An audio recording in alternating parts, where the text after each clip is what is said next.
Welcome to Scented Pages. Welcome and welcome back to my channel, baby.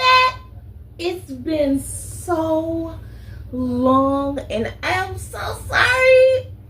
But guys, look, I moved. I'm in a different situation, different little background.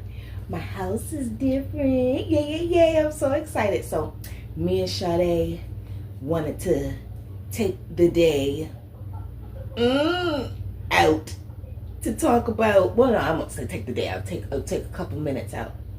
Talk about these books, because it's been a minute, because I was trying to get my life in order. I as you can see, I'm still not done with everything. There's still a whole lot to be put together, but it's been so long since I made a video and I missed you all and the experience terribly. So I said, let me go ahead and just do it anyway, and hopefully you all will understand. So this is the circumstances that I'm in, and I don't really have a little setup right now to really accommodate a whole lot of recording and stuff. And up until this point, it was just pretty unorganized in here. So I really didn't have a minute, and I was working a whole lot of overtime and stuff. So I really didn't have a minute to myself. So now I do. Now I feel like things are at least a little bit decent, where you can, I could record a video and you could see behind me and I not be too embarrassed about everything. But yeah, I'm still waiting to, like I said, get a couple more things. I need to get a dining room set, and I want to get another bed. So there's that. But for now, I'm just gonna sit on this floor and talk about my perfume and the last few books that I've read, because it has been, I've had so much fun. I tried to make one last video in my old house before I left, but that didn't work out. I ended up not having the time, and I think that my daggone tablet or something wasn't charged, and so I never did get a chance to get around to it. And then once I moved in, it was just a bunch of mayhem for a while. So my bad. But a whole lot has been going on. It was a bunch of mayhem, but while it was all, you know, I was all kind of all over the place. No matter what, I was listening to my books and I was reading, and I was able to get through quite a few while I was unpacking my bookshelf and while I was putting everything away and getting everything sorted out. I read a lot of books. I'm going to break it up. I'm not going to, talk about all of them in this single video. I'm going to just talk about 4 and some perfumes, because look, I had a really, I have the best coworkers. I really do. I really have. I love them so much. They're so sweet, and we're always taking care of each other when we get to work. And even if it's just like, trading in some perfumes or making each other lunch, we always take care of each other, and I love that about my job. She gave me some beauties. So, little story behind this Rihanna. Hold on, let me close my door. I am making some brownies, so I'm gonna have to check on them in a couple minutes. And I got my Cheetah Pita Puff. Everybody say hello to Cheetah Puff. You say hi, sweetie. Say hi, boy. That's my sweetie. But yes, she gave me some Rihanna's, and it was so funny because last week I just happened to be using the Rihanna Love Always that I have, because I've been wanting to smell like, for this fall, a chocolate vanilla bean. I mixed up some coconut oil moisturizing cream with some cocoa butter lotion and some castor oil, and I mixed it all up as like a little winter fall skin protectant. And it smells so chocolatey and so good. And I've been pairing that with my cocoa butter Vaseline. So I put the Vaseline on first, and then afterwards I put the lotion on.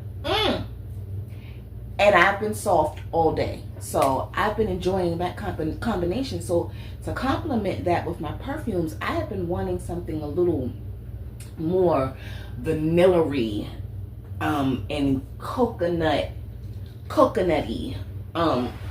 in scent, you know, profile. Can you all still see him? I can't see. No, you can't see my chiquititos. Let me switch around so you can see them under there. There we go. So, yeah, so I was using the Love Always, and my homegirl, my coworker, ended up bringing in some of her scents that she was kind of over right now. So she brought me the Nude by Rihanna and the Original by Rihanna, and I was so grateful because I had given my other friend of mine my bottle of Nude, and I was thinking that I was just going to go online and just reorder it. Imagine my horror when I went on there and I could not reorder it because it was all like discontinued or like some astronomical price, and I was like, oh no, I couldn't re-get it. But it was okay because the girlfriend that I ended up giving it to loved it so much, and that just made it all worth it. Like, it didn't even matter. But at least my coworker, she ended up regifting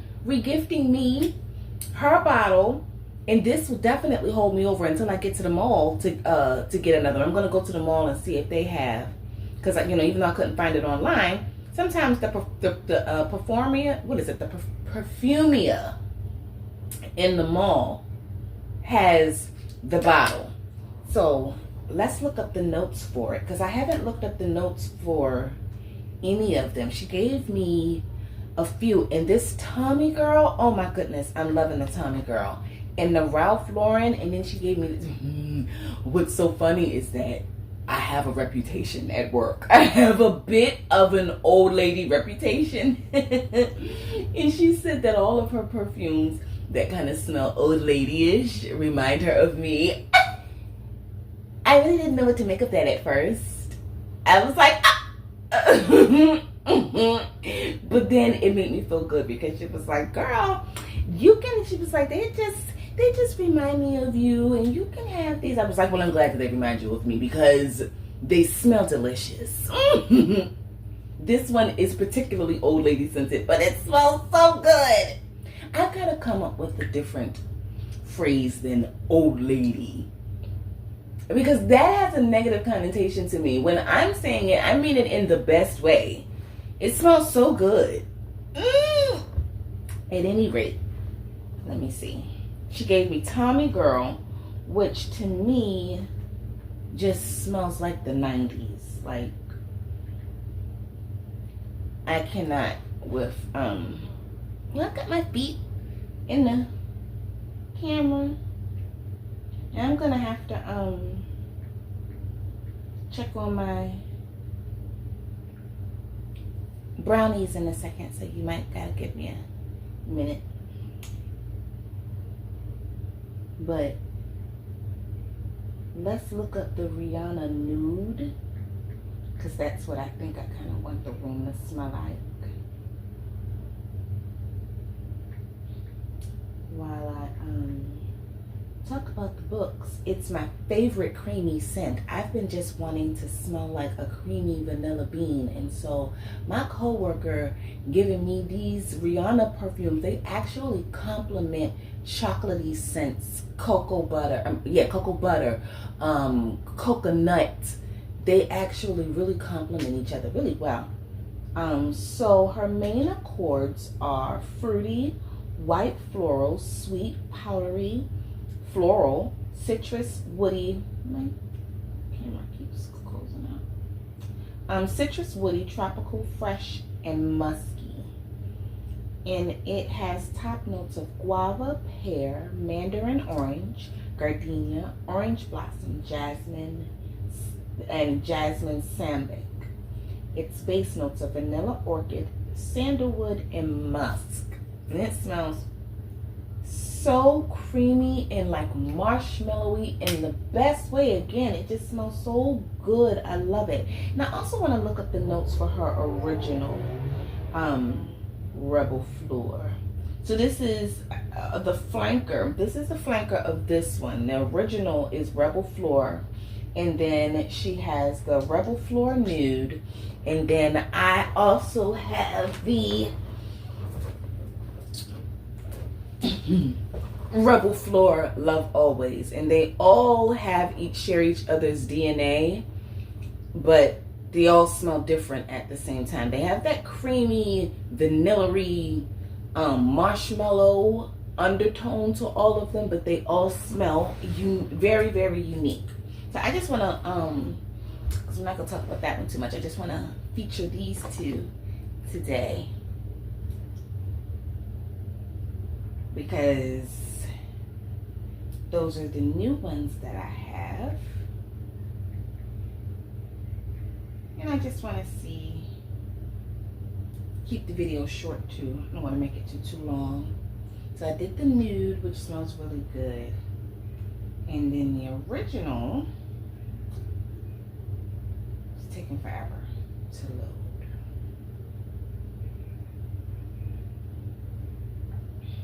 Oh my goodness.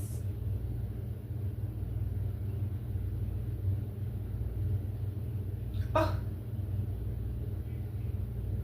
And I did not think to have it ready before I started recording, because I was just like, let me just go ahead and just start recording, because there's always a reason to not record. As much as I like doing it, a whole lot of things, okay, here it is, have to be lined up in order to record. And I just didn't feel like any more excuses or anything, especially since I hadn't in so long and had been so busy. So let me see. This one, I think I will go ahead and look up this one too. Look up the notes in this just to see what it is. The original Rebel Fleur main accords are fruity, sweet, vanilla, coconut, powdery, patchouli, musky, woody, amber, and lactonic. That vanilla coconut is what gets me. I smell more of a vanilla coconut in the nude than I do in the original. Okay, so the original Rebel Fleur by Rihanna has top notes of peach, plum, red berries, coconut, tuberose, hibiscus, violet, vanilla, patchouli, musk, and amber. And this smells really good. I think out of the three of them, I think this one is more wintry fall for me. These two are vanilla-y and coconutty, but more so vanilla coconut summertime. This is like vanilla coconut heavy winter fall. So this is, let me go ahead on and just do this one. If I can get it quickly. This one is the Rebel Fleur Love Always, and to me, this one is like a more intense version of the original and of the nude. This one is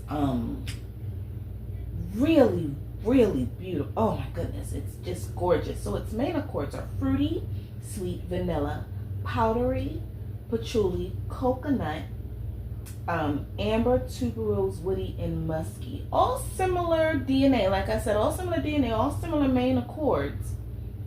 But the notes are, top notes are plum, red berries, peach.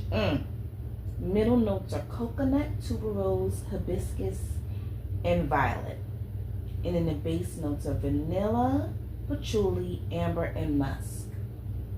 Oh, I love it. That vanilla and coconut, that's what goes so well with my body lotion.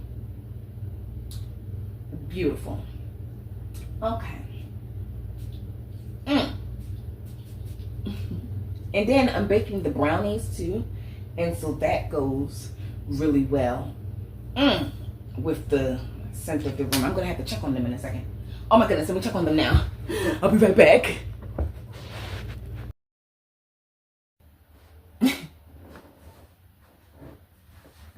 And that was a week ago. I checked on those brownies and ate some and got sleepy and took a nap for work. And that was that. Once I took my nap for work and I got up and I started my work week, now today is today. So, well, at least we don't have to do that part, the perfume part of the video. That's already taken care of. So I can get right into and put this over here. No, I don't like the way that looks. I'll can get right into the books, but I wanted to show you what I'm reading. I got a cover for I started it, and you know how thick that book is. Like, it is so thick.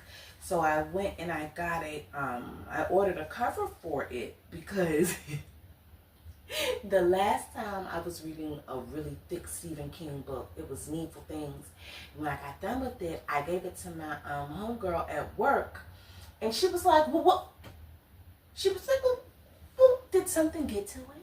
And I was like, she was like, what ate it? Did something chew it? And I was like, no, nothing chewed it. It was in my purse. My purse chewed it up. So I said, well, I don't want to do it how I did Needful Things, and I know that I'm going to be carrying this around for a while and taking it in and out of my bag. So I noticed that the other cover that I have, the purple one that covers my Bible at work, my Bible is like the same size as this book. I noticed that it fitted perfectly. So I said, oh, well, I'm going to get another one for it so that my bag doesn't chew it up the way it did Needful Things. So I thought that was cute. I got that for it, and it's adorable. And I've got its own little separate notebook and everything because I'm going to have a real good discussion of it when I get done. And it's been fun. It's nothing too serious, nothing. I personally haven't been particularly scared by it, at least not yet. So, you know, we'll see how it goes. I'm thinking that I'm going to be talking more from the perspective of it being more of a coming of age story than a spooky kind of story, because it's still good. That's how I'm seeing it. So I'll keep you updated with that. And also, I started Chicken Soup for the African American Soul, because this is another little series that I want to start on my channel for this fall. Like, while it's nice cozy little season, I want to do a chicken soup video and read some of the little passages that I have come across in these books, because these are really good and they're really cute, and I like that they are short little snippets, little nuggets of stories, things that can be read quickly and easily. So I think one night before the fall is out, I'm gonna do a chicken soup video, and that should be fun for the fall too. Kind of maybe get into like some more vanilla fall scents, do another fall scent video. So now let's get, and I'm drinking some green tea, and I put hot honey, apple cider vinegar, lemon, and a little cayenne pepper in it. So that's that. It's a little bit healthier than what, normally. Well, usually I drink water. I drink a lot of water, and I drink a lot of coffee. Usually I drink coffee. But today I was I said that on Sundays from now on, I'm going to, at least Sundays during the day, I'm going to just stick to tea or warm water instead of coffee, because I know that that night when I go to work, I'm going to be starting my work week with drinking coffee pretty much every night. So and plus it makes it a little bit easier for me to fall asleep when I don't take another nap before I start my week on Sunday evenings if I don't drink any coffee. So I just got some tea, even though green tea still, well, no, this green tea is decaf. I try to get decaffeinated green tea, just so that I can have the benefits of it. So that I was getting ready to say that it still has caffeine in it, which it normally does, but this green tea that I have is decaf. So I'll be able to relax later on and take my nap like how I want to. Let me pull up these reviews.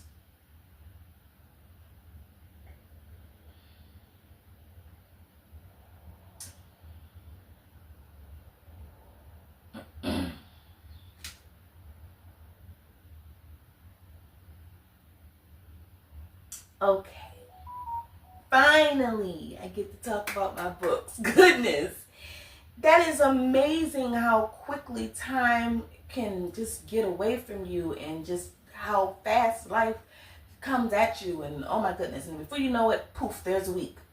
But anyway, here we are. So the first book is The Darkness Within by Lisa Stone. And this book description says, when critically ill Jacob Wilson is given a life-saving heart transplant, his parents are relieved that their loving son has been saved. However, before long, his family are forced to accept that something has changed in Jacob. Their once loving son is slowly being replaced by a violent man whose mood swings leave them terrified. But is it their fault?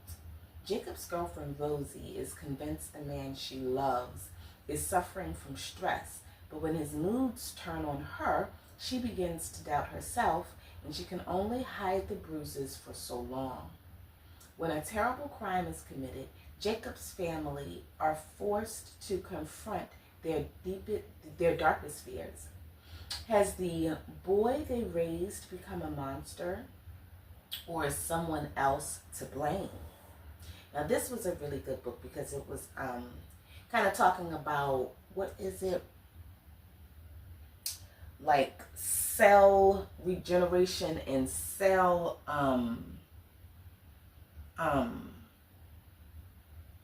I wrote it in a, because now I can't think of the word for it, but it was good. And it's about like how certain personality traits from a person can absolutely be picked up, you know, through their organs and their blood. And when a person has, you know, receives, you know, certain organs, like a heart is a very serious organ, you know what I mean? Like a person's personality and who they are. Your heart was formed, you know, when you were in your mother's womb. So that's a big part of a person's personality and who they are. And I absolutely believe that there's a connection between getting a transplant, blood transplants, heart transplants, all different types of organs, and it affecting the new recipient's personality. Maybe not completely, but in ways. So anyway, this is what that book is about. I said I enjoyed this. I gave it 5 stars. I said it was the first of its kind that I have ever read, and it was very interesting and enjoyable. The beginning of the book opens with Shane being the worst type of person, running around abusing his girlfriend, scheming and robbing people, etc. Just being a general piece of crap. And then one day, while he is driving recklessly down the road, I think he was drinking and driving, he is hit in a car accident and killed. Boo-hoo. Mm-hmm. But not too far away, in another part of the town, a young man about 25 years old named Jacob is suffering from congenital heart disease, and is in desperate need of a heart transplant. So as soon as Shane's heart becomes available, it's immediately given to Jacob. And Jacob has a quick, massive change in his personality, from being this sweet, kind-hearted guy into an utter monster. He ends up attracting and abusing the same girl that Shane was in a relationship with and had abused just before he died. His poor parents, his mother, were so deeply hurt and ashamed and surprised by his new personality and behavior. They were scrambling all over the place for answers. Well, his mother was. And his dad, I said, was a reverend and did more praying than getting to any solutions. I said, but Elizabeth found a thesis by a PhD student named David, and she reached out to him via Facebook Messenger. And cellular memory phenomenon, that's what I couldn't think of. That's the phrase that it is, cellular memory. I said, I had quoted the book. It says, cellular memory phenomenon, while still not fully scientifically validated, is supported by several scientists and physicians. CMP, or cellular memory phenomenon, hypothesizes that behaviors and emotion can be passed from the transplant donor to the recipient through memories stored in the neurons of the organ. Cellular memory has been observed in laboratories using various organisms: bacteria, yeast, cells, amoeba, plants, and worms. It had therefore been proven that it was possible to pass on cellular memory in lower life forms. It just hadn't been proven in humans yet. It seemed that multicellular organisms could change their genetic program in response to stimuli and remember their origin in the recipient or host. Even many cell divisions later. It was to do with DNA, proteins, and the building blocks of life, the blueprint of who we were, so that each cell, each strand of DNA molecule of program contains not only our physical being, but our personality. It was incredible, but it made sense. Why shouldn't molecules contain the blueprints of who we were as a person, as well as the color of our hair and our eyes?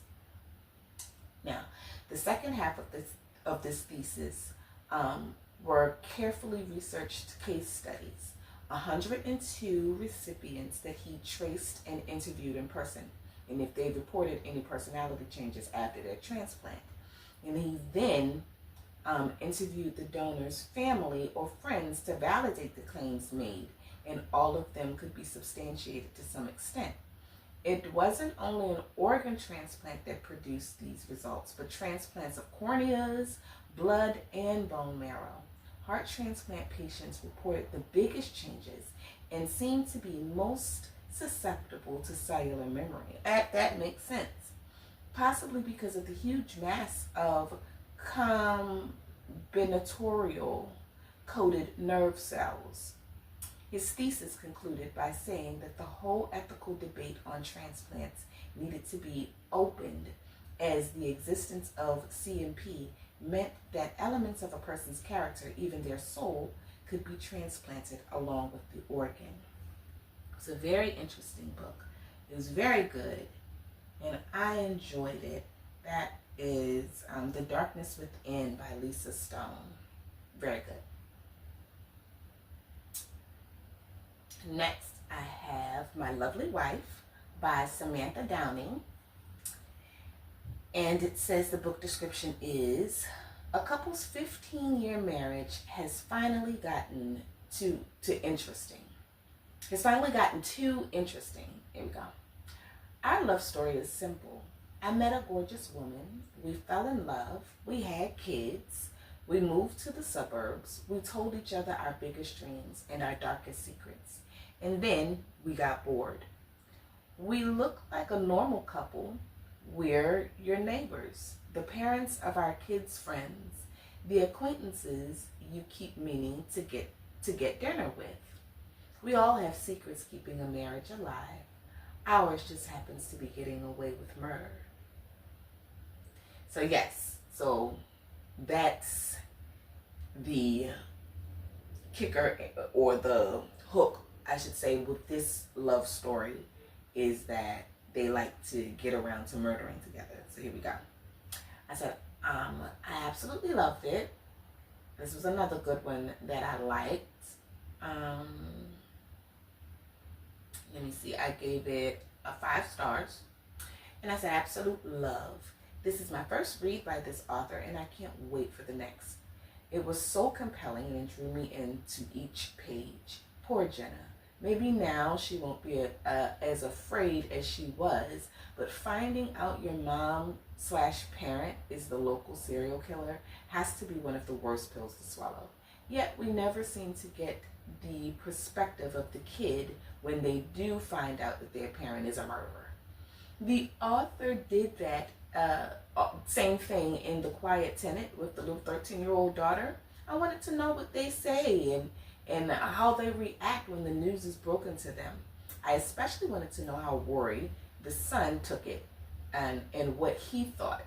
Did he care? He seemed to be more like his mother than his father, more cold and calculating and sneaky, ready to set up the people that they were supposed to love. We could see this with how he was blackmailing his father when he found out that he was cheating. And he still told Millicent about it, but his dad had to find out that bit of information later on. If I were his dad, I would have never trusted him again, as far as I could throw him. Yeah, that's it. That's all I said. I would have never trusted him as far as I could throw him. So this couple got married and they just had kids and have a family like nothing is wrong, but yet they have this pretty terrible second life that they're living. And the little boy kind of comes across the dad dabbling into a part of his second life, and he blackmails him during the story. It's good. I like those. I always say this on my channel, that I love those types of domestic, familial, family type of problems and issues with one another. It's fun to read about in a book.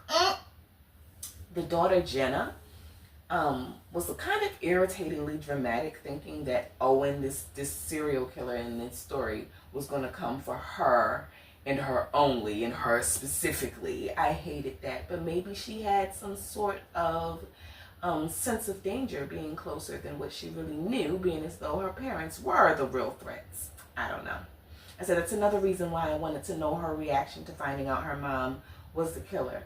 I said, but we did get her reaction to her finding out what her mom was doing to her directly. That was satisfying. So maybe she did have some sort of sixth sense of dread because of everything that her parents were doing. I don't know. I said, but Millicent is the worst person, wrapped in like this Disney mom persona type person. I said, maybe not a Disney mom, because I think a lot of Disney moms are pretty evil. I said, but if she looked and acted like a Disney princess that is a mom, that would be Millicent. She made fresh from scratch organic meals from the kids. They were all bland and disgusting to me, but you know, whatever. She also had them on a very strict like daily routine and things. She was very active and aware in their lives as a mother. She tried to be quote unquote perfect with things. I said, so she was a great mom on paper, but that's as far as it went, because she was horrible outside of that. She was a lovely, I said, she was a lovely wife, all right. A mess of a lovely wife. That was a good book too, by Samantha Downing. And the next book that I'm going to read by her is, I have it over there. He started it. It's in my library for my TBR, and I can't wait. So yeah, that'll probably be in the next couple videos coming up too. Next book is God Ain't Through Yet by Mary Monroe. I think this was book 5 in this series. So it says, even though her life has its ups and downs, Annette Good Davis feels lucky. Most of all, she's grateful that her husband Pee-wee took her back after he discovered she was having an affair. The trouble is, Annette isn't sure his heart is really in it. Her best friend Rhoda is quick to point out that Annette got herself into this mess, so she has to be patient with Pee-wee. But Annette's suspicions are confirmed when Pee-wee moves out and in with his new lady. Devastated, Annette won't let her family go without a fight.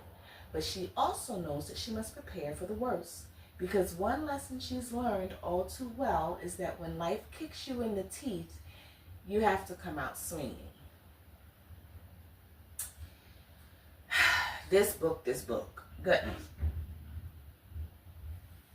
This series, I am very happy that I'm done with. The last book is coming up in my next video review, so I'm done with the series now.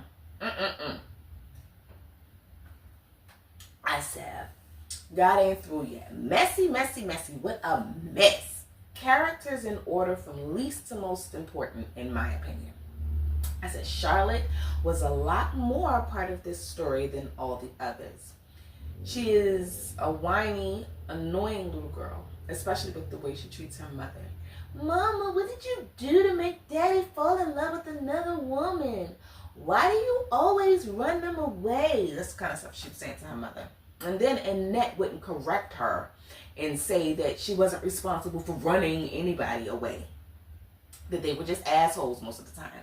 Instead, Annette just let her daughter think that she was solely responsible for Pee-wee cheating and not being there.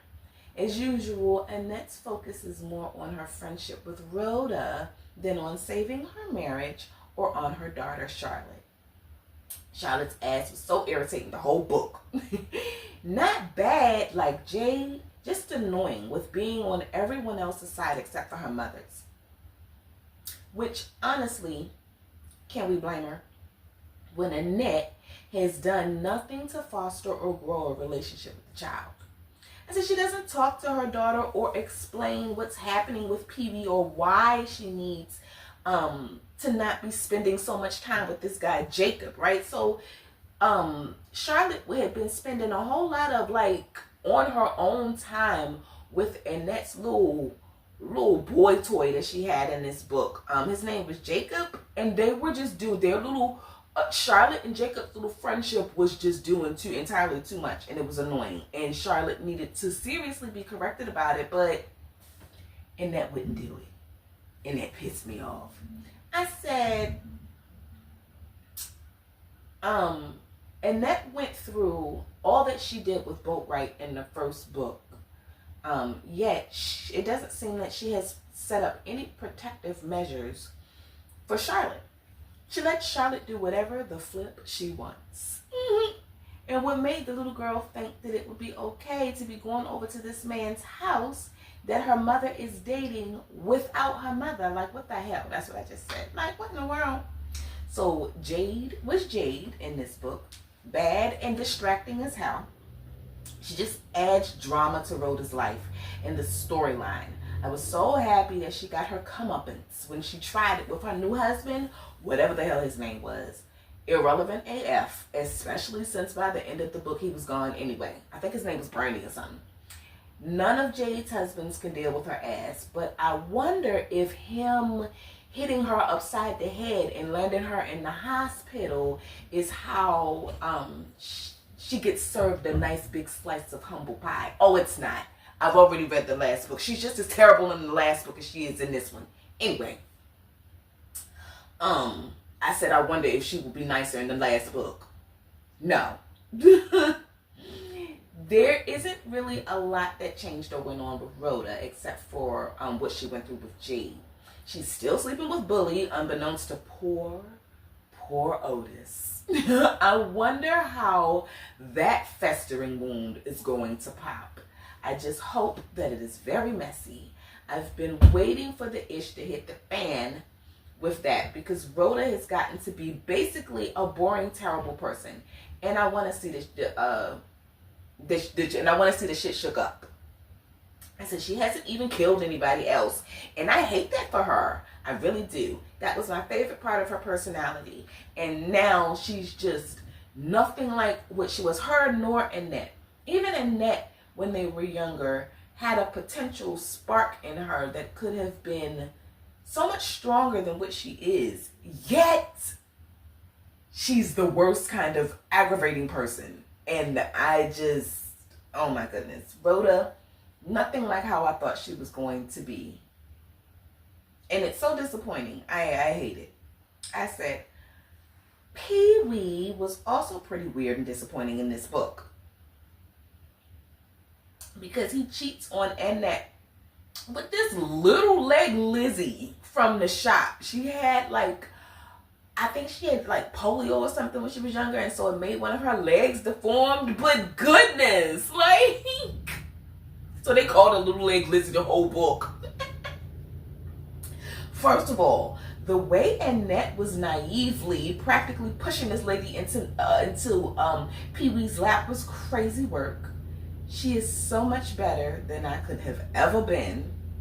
There ain't a lady in this world too homely for a guy to want to look at. Like, you can't just say, oh, she's homely, so there's no way that he'll look twice at her. Girl, bye. That's so naive and silly. At any rate, I said, funny looking doesn't matter. Little leg disability doesn't matter. You don't shove another woman down your husband's throat. Or should I say, you don't shove your husband down another woman's throat. God damn it. Especially not when y'all are already having marital issues because of cheating. And as soon as I'd have walked into that barbershop and heard that nasty conversation that Lizzie was having amongst all the guys in the shop, like, that's when I'd have been onto her foolishness. Like, I'd have been pissed, because why is she comfortable enough to be talking like this amongst all these men and a very married Pee-wee?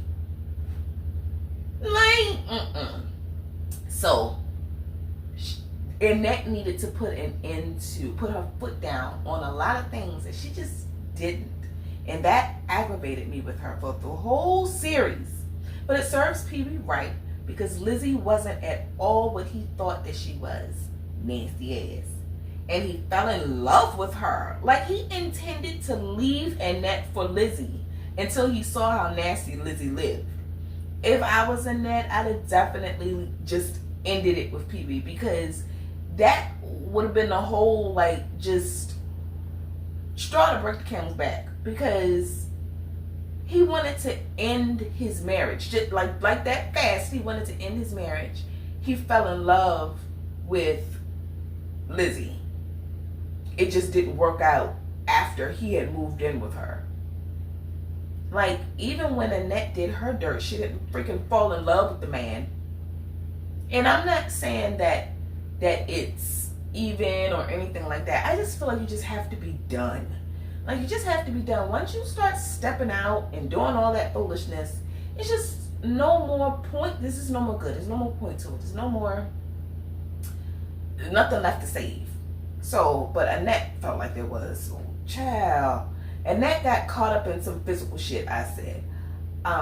Which is just as goofy and hurtful. So then you just leave.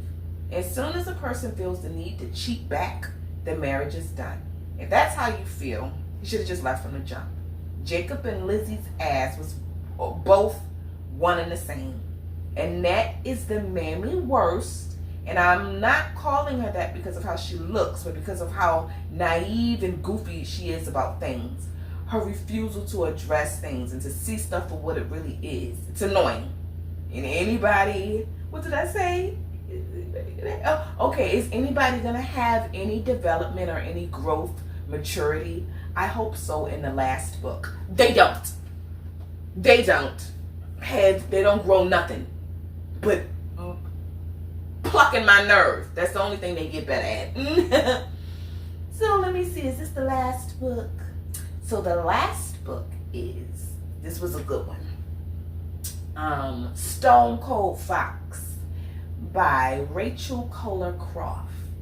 And the description is a compelling debut novel about an ambitious woman who, after a lifetime of cunning alongside her mother, wants to leave her dark past behind and marry the heir to one of the county's wealthiest families. Like any enterprising woman, Bee knows what she's worth, and is determined to get all she deserves. It just so happens that what she deserves is to marry rich. After a lifetime of forced instruction in the art of swindling men by her mother, Bee wants nothing more than to escape her shadow, close the door on her sordid past, and disappear safely into old money domesticity. Honey, slay. When B finds her final mark in the perfectly dull, blue-blooded Colin, she's ready to deploy all her tricks one last time. The challenge isn't getting the ring, but rather the approval of Colin's family and everyone else in their tax bracket, particularly his childhood best friend, Gail. Going toe-to-toe with Gail isn't a threat to an expert like B, but what begins as an amusing cat-and-mouse game quickly develops into a dangerous chase. As the truth of B's past threatens to come roaring out, she finds herself racing against the clock to pass the finish line before everyone is exposed. So this book was so good. I like this so much. When it brought up about Gail again, it reminded me of everything that I loved about this book, because Gail would have pissed me off. She would have made me really just have to excuse myself from the whole situation. I give a damn. But that's just me. Apparently my crazy ain't like a lot of other people's. But I said B was hilarious. I liked her personality, even though she's phony and fake, putting on a show for everyone. It's always about a show, being seen, and attention with her, which for someone trying to stay under the radar, for trying to hide from a shady past, is kind of dangerous. But she was a first-class B, and I was here for it. When she opened the book with the way she described Colin, I knew I was going to read it. She said, he was attractive in a standard sort of way. Admittedly, more so when his mouth was closed due to his aggressively white and enormous teeth. That would probably look wonderful if his head were slightly larger to accommodate their immense size. Alas, his head was on the narrow side, and his short haircuts didn't help the matter. I was no more than good. I was at my desk, just giggling and snickering away. I said, that's hilarious. And she's funny like that for the whole book. I was also here for her disdain of this female best friend of Colin's, Gail. Gail was the worst and doing entirely too much in their friendship with him. He had been depressed, and B was like trying to talk to him and help him out of it and figure out what was wrong and how she could help him to feel better. So much so that she ended up going to his mother and asking her about it, and if she knew any pointers as to how to help him out of this depression. And his mother's name was Hayes, and Hayes did not help her. As a matter of fact, she was kind of smug and rude about things. But Gail was a mess, and I knew that she was going to be a problem. When it was time for B to meet, I knew she was going to be a problem when it was time for B to meet Colin's parents for the first time. And this heifer was there too. Like, why did she have to be there to share in her moment with B meeting Colin's parents? Why is she there? Goofy. I said, but what pissed me off was about the depression situation was that B comes home and Gail is helping herself to a glass of wine from in their fridge while Colin is like coming out of the bedroom because they had been talking. And he says, Gail is who I talk to about things. It's always been that way. She helps. And B was like, she helps? Like, in what way that I can't? And so Colin says, I didn't want to tell you. I didn't know how you take it. Gail doesn't make me feel weird or bad about it. Not saying that you do. She just always felt safe when I was an annoyance or an embarrassment to my parents. Gail makes me feel normal. It's just our history. It's nothing else. Then it could also be your future. Because she could freaking have you.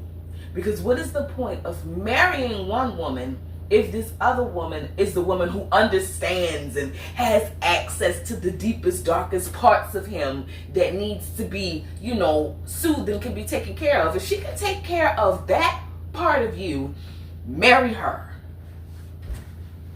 and leave B out of it. Why would you do that? That aggravates me. I don't know if you can tell, but I can't do that whole best friend of the opposite sex. That shit irks my soul. And especially with the way that some people carry it. And he was carrying it in a way that was problematic for me. Would have been for me. That whole situation of I can come out of the room talking to my best friend about my depression, but I can't talk to my wife.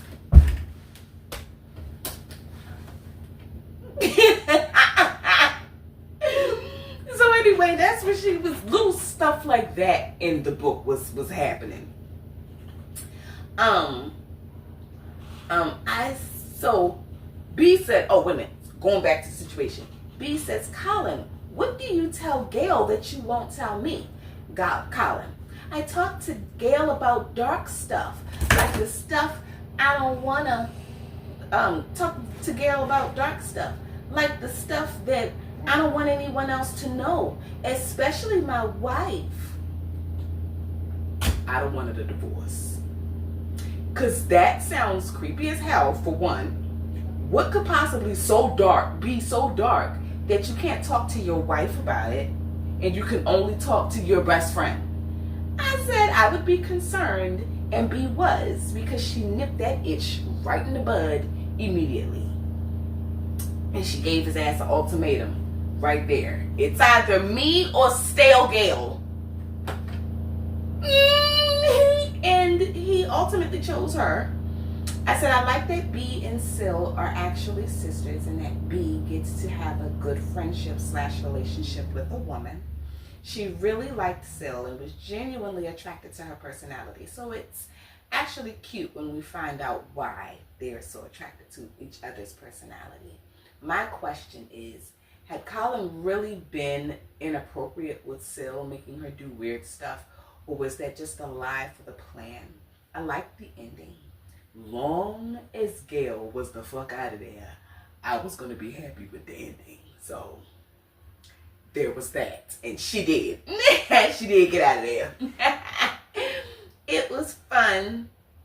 Really good books. I will be coming back soon with the update for the next few books that I've read, because I've read so many, over the past few weeks. I just hadn't had time to make them.